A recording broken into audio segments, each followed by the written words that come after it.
Um distúrbio neurológico comum, porém ainda pouco conhecido. A estimativa é que uma em cada 68 crianças tem autismo no Brasil. O diagnóstico às vezes é difícil e o tratamento também. Mas novas pesquisas e bons exemplos mostram: os autistas podem levar uma vida praticamente normal ao lado da família. Veja agora na grande reportagem. Uma geração diferente. O Alexandre da computação. O Matheus do judô. O Miguel na escola. A Alice e o Murilo em casa. Às vezes, a gente não repara, mas eles estão mais presentes na nossa vida.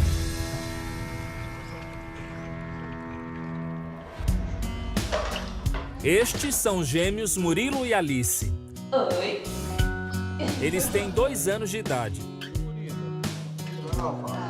Oi, Murilo, vem cá. Como a maioria das crianças, ficam tímidos na frente das câmeras e de desconhecidos. Gostam de brincar e são curiosos. Esse tem que encaixar aqui, ó. Aqui, ó. Mas algo além da curiosidade passou a chamar a atenção da mãe. O primeiro sinal do Murilo que me chamou muita atenção era o que a gente chamava de audição seletiva. Quando nós chamávamos por ele, ele não olhava. Mas se eu ligasse o desenho, se estivesse aqui ou na sala ou o celular, ele ia buscar o som onde estivesse. Então a gente tinha certeza que ele ouvia, mas ele selecionava em que momento ele dava atenção ou não. Depois de uma semana, é Alice quem começa a manifestar comportamentos diferentes. Alice parou de fazer contato visual, parou de atender ao ser chamada. Ela passou a fazer movimentos repetitivos e andar na ponta dos pés. São sintomas que, junto com uma análise clínica, levam a um diagnóstico: autismo. Foi pânico e foi um alívio enorme, porque eu não estava doida. Porque o que eu estava vendo estava acontecendo mesmo. O autismo é um transtorno neurológico que impacta diretamente no comportamento. Dificuldade de interação social e de fixar o olhar. Movimentos repetitivos. Sensibilidade a certos sons. Atraso na fala e hiperfoco são alguns dos sinais. Em alguns autistas, o hiperfoco é tão intenso que se transforma em habilidades surpreendentes.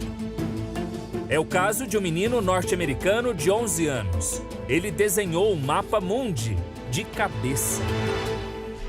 Muitas vezes eu ouço assim: nossa, mas ele não parece ter autismo, né? É verdade, não parece, porque ela faz um pouco de tudo e ela só tem alguns sintomas leves. Conviver com pessoas que estão dentro do que os especialistas classificam como espectro autista é cada vez mais comum. A Organização Mundial da Saúde usa a estatística de uma para cada 160 pessoas em média. Mas aqui no Brasil, a comunidade médica fala num número que chama ainda mais atenção: 1 em 68. É como se num ônibus lotado como esse, pelo menos uma pessoa tivesse traços de autismo. Com os avanços da ciência, hoje se sabe que aquele grau de autismo severo, estereotipado, como no filme Rain Man, é raro. Essas pessoas ainda existem, é claro, mas é a grande minoria. A maioria das pessoas com autismo são pessoas que têm só alguns traços, alguns sinais. Mesmo assim, receber o diagnóstico de autismo ainda causa medo. Pânico, literalmente. Eu desconfiava. Em função de tudo que a gente já estava vendo, eu desconfiava, mas ouvir, né, ter certeza. E é difícil de aceitar. Você pensa que seu filho não vai fazer nada, o que vai ser, né? Sem certeza. A boa notícia é: Eles levam uma vida normal, com dificuldades, como acontece com tanta gente, mas com muitas alternativas. O diagnóstico. Se você suspeita que seu filho tem autismo, há um primeiro teste para saber se a criança está ou não no grupo de risco. É um questionário chamado MChat, que está disponível na internet. O seu filho já apareceu muito sensível ao barulho? O seu filho o imita? O seu filho responde quando você o chama pelo nome? O seu filho olha para você no olho por mais de 1 segundo ou 2? Parte do princípio que se você tiver um determinado número de negativas às perguntas que ele faz, essa criança tem que ser considerada de risco. Mas é importante lembrar, o teste não fecha o diagnóstico. O diagnóstico é muito mais complexo do que isso, mas levanta a possibilidade. A ciência estuda outros diagnósticos. Na semana passada, pesquisadores italianos e ingleses revelaram que estão desenvolvendo um exame de sangue que pode detectar o transtorno.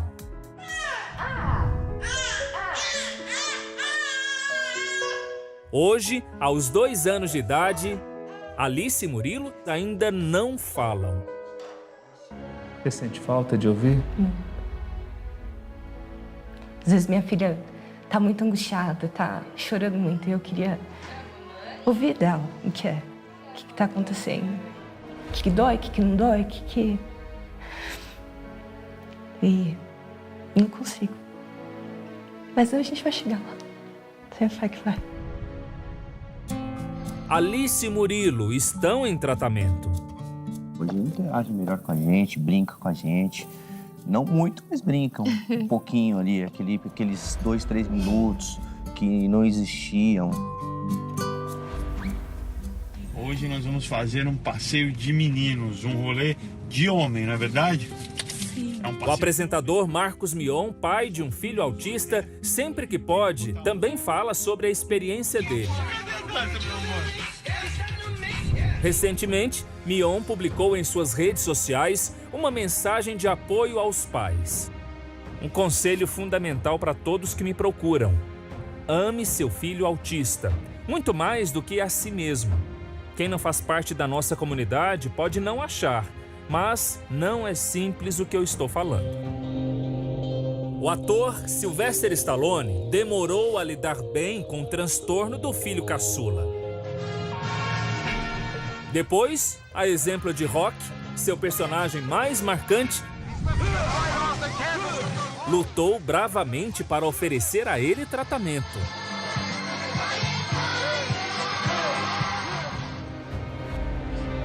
Camila elegeu um hino para simbolizar o que eles vivem, Infinito Particular, da Marisa Monte.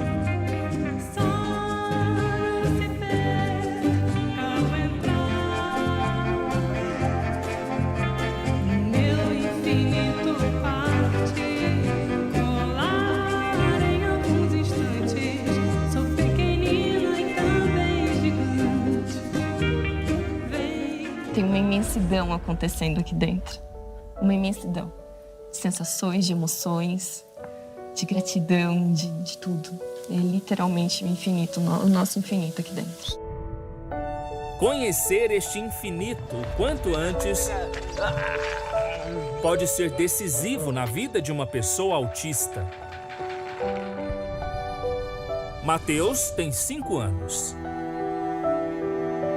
Um menino alegre, ativo, inteligente. Mateus, quanto que é 4 mais 4? 8. Há alguns anos, ele foi diagnosticado com autismo. Umas 2 horas de consulta, né? E daí, no final, ele falou, olha, tu tem que te conformar. Teu filho não vai te abraçar, não vai conversar contigo, não vai lá no teu olho. Faz parte, tu tem que se acostumar com isso. E quando eu recebi essa notícia, eu vi que a gente dá muita importância para as coisas que não têm importância, né? Aquilo sim tinha importância. A descoberta é feita quando Matheus completa 1 ano e 9 meses de idade. O gato, e assim, ó. Ele logo inicia o tratamento. Olha, azul! Azul! Muito bem! Matheus se desenvolve. E muito. O que a gente está vendo aqui é um novo Matheus. Até muito pouco tempo atrás, ele não falava e nem interagia com ninguém, nem mesmo com o próprio irmão. Hoje, está tudo diferente. Oi, tudo bem? Uma de suas grandes paixões é o judô. Hoje, a aula é especial. O professor é um dos maiores judocas do Brasil, o medalhista olímpico Thiago Camilo. Matheus se diverte. O esporte é uma ferramenta poderosa de interação, né? Todo mundo, quando está no tatame, procura se relacionar, brincar junto, construir alguns exercícios juntos. Dá uma aula de superação pra gente. Você é vencedor? Sim. Por quê? Eu ganhei, porque eu não chorei. E muito orgulho pra mãe. Tem coisa melhor na vida para uma mãe do que ver um filho que a gente não sabia o que ia acontecer, se ia ter algum amigo, se ia falar. Hoje em dia ele vem correndo, dá beijo, abraça. Todo dia é um milagre. Todo dia eu agradeço a Deus. Você conseguia! O que você mais gosta de ouvir o Matheus falando? Acho que eu gosto quando ele vem me chamar para brincar. Também gosto que ele me abraça daí. Matheus, o Pedro tem um pedido. Tem que me dar um abraço. O grande diferencial dessa história é a terapia precoce. Se você tem uma criança pequena, por volta de 1 ano e pouco, com sinais de risco, a orientação hoje é começar o tratamento como se fosse autista, ainda que não tenha o diagnóstico. E essa pressa tem um motivo. A neuroplasticidade é muito mais potente em crianças menores. É a capacidade do cérebro de fazer novos caminhos, de fazer novas redes de transmissão de informação. Isso todo mundo tem, mas as crianças, quanto mais novas forem, maior o poder do cérebro de fazer essas conexões, de fazer novos caminhos. Autismo não tem cura, mas é possível melhorar muito, inclusive quase não apresentar mais sinais. Matheus é um exemplo dessa vitória. Apesar de eu acreditar muito nisso e batalhar 2 anos inteiramente por esse objetivo, assim, foi inacreditável. Quando ele falou, eu não sei o que vocês estão fazendo aqui. Vocês não precisam mais voltar. O Matheus está de alta. O tratamento.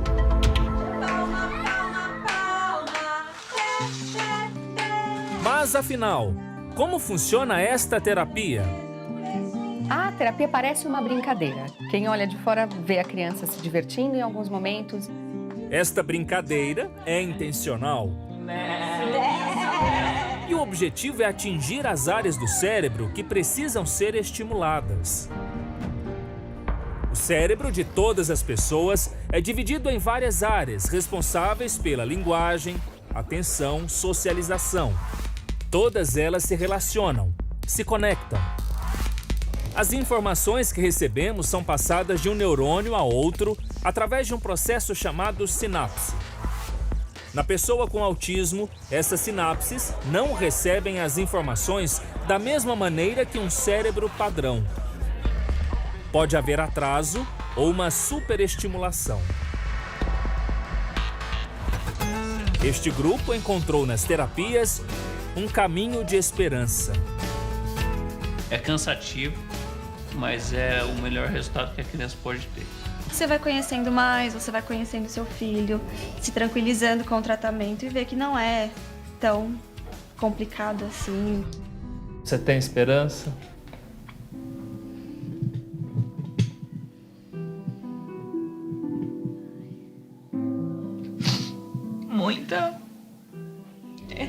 Com o tratamento, a gente viu coisas que, assim, eu sempre acreditei nele, mas com o tratamento as coisas boas ficaram mais visíveis. E a gente tem muita esperança, muita fé nele, que vai dar tudo certo. O tratamento é caro e varia de acordo com as necessidades da criança. Pode custar de 6 a 10 mil reais por mês. Mas e quem depende da rede pública? O tratamento no SUS. O dia acaba de amanhecer. Aline chega em casa depois de trabalhar a madrugada toda. Mas não vai descansar. Vamos para a escola? Ela faz questão de levar o filho Miguel para a escolinha.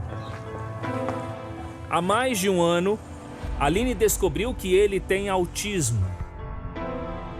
Mas é um caso um pouco diferente. Até um ano, aproximadamente 1 ano e 7 meses, o Miguel falava tudo.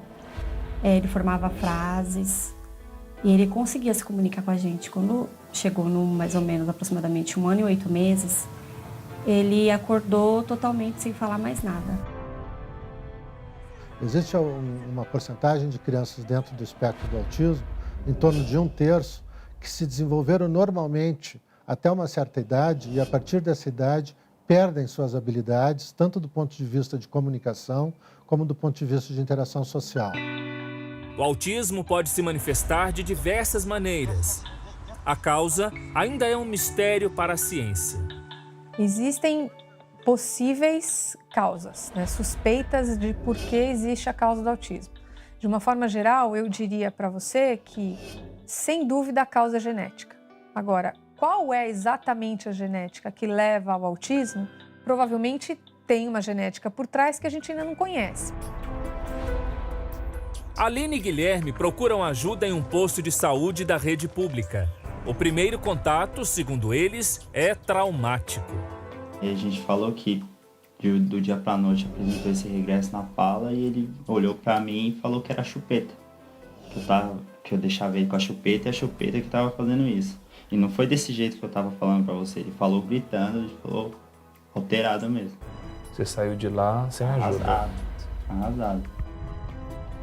Em nota, a assessoria da Secretaria Municipal de Saúde diz que o paciente não apresentava regularidade nas consultas, o que inviabilizou qualquer hipótese diagnóstica para autismo. Como que a gente ia passar com um médico novamente que tratou a gente daquela forma? Os pais de Miguel encontram ajuda em uma ONG. É lá que o diagnóstico de autismo aparece. Foi quando ela entregou o papel para mim. E agora, o que eu faço? Por enquanto, o único tratamento é a escolinha. Ele precisa de um atendimento individualizado, de olhar para a necessidade dele em cada momento da vida. A escola que aceita essas crianças tem que ser capacitada a lidar com eles, porque eles não aprendem do mesmo jeito que as crianças típicas. Apesar da falta de recursos, a Aline e o Guilherme conseguiram diagnosticar cedo o filho. Como aconselham os médicos? Mas, e quem só descobre o autismo mais tarde? O autismo na vida adulta. Alexandre é consultor de TI, Tecnologia da Informação. Aos 42 anos, já se formou em administração faz tempo, tem uma filha e é casado. Sempre foi considerado um sujeito quieto, caladão. Eu gostava de ficar sozinho, eu me divertia sozinho, eu ficava olhando as coisas, eu ficava prestando atenção, analisava as coisas, não queria ficar com as pessoas. Até um dia descobrir que isso tem um motivo. Eu descobri meu autismo muito tarde, foi em 2016 que eu fiquei sabendo que eu tinha autismo. Eu fiz uns 2 anos de acompanhamento com psiquiatra, psicólogo. Hoje, diagnosticado autista, ele faz terapia e já nota avanços. Alguns anos atrás você daria essa entrevista para nós? Não, acho que não conseguiria dar essa entrevista. Não teria como eu consegui dar. Por quê? Eu tinha vergonha, tinha medo, né? Eu ficava muito, já me esconderia, já ficava em outro canto, já mudaria de sala, já. No trabalho, ele consegue interagir normalmente com as pessoas. E até prepara o café para os colegas. Alguém quer café aí? Alexandre faz parte de uma empresa que treina autistas para o mercado de trabalho. O desafio é muito grande no Brasil, porque é um projeto muito novo, né? E ainda existe muito desconhecimento por parte das empresas do potencial que as pessoas com autismo possuem. O exemplo dele serve também como um conforto para muitas famílias que lidam com este desafio. Tenho minhas dificuldades, sei, mas vou enfrentando. Com as habilidades que eu tenho, vou superando essas dificuldades. O Alexandre, o Miguel, o Matheus e tanta gente como eles ensinam a gente que, ao contrário do hino escolhido pela mãe do Murilo e da Alice,